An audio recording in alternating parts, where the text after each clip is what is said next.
Prior to bearing installation, inspect the shaft to ensure that it's smooth, straight, and clean. Differences. We'll be mounting a 2 7/16 inch bearing is equipped with a lock plate, which is secured to the face of the lock nut. Remove the button head cap screws using the Allen wrench. Remove the lock plate and set it aside.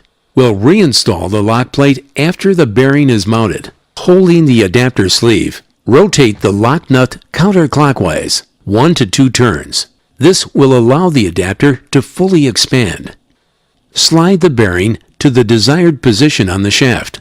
Now, the bearing lock nut needs to be tightened to its zero reference point or starting position. The zero reference point is defined as the point when the clearance between the adapter sleeve, shaft, and bearing bore is removed, and all mating surfaces are in metal-to-metal contact, rotated by hand. As a test, to ensure the zero reference point has been reached, tap on the OD of the nut with a hammer and attempt to rotate the nut using. Once the zero reference point is achieved, mark a line on the face of the lock nut and adapter sleeve. It is instruction manual supplied with the bearings. In the case of the 2 7/16 inch imperial bearing, using a drift or imperial impact spanner and hammer, rotate the lock nut 1 to 1 1/4 rotation from the marked zero reference point. Once the desired rotation is achieved, the bearing is mounted. Find a lock nut hole that aligns with the lock plate hole or slot.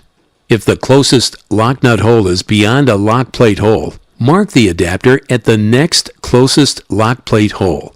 Tighten, not loosen, the lock nut to meet with the lock plate hole or slot.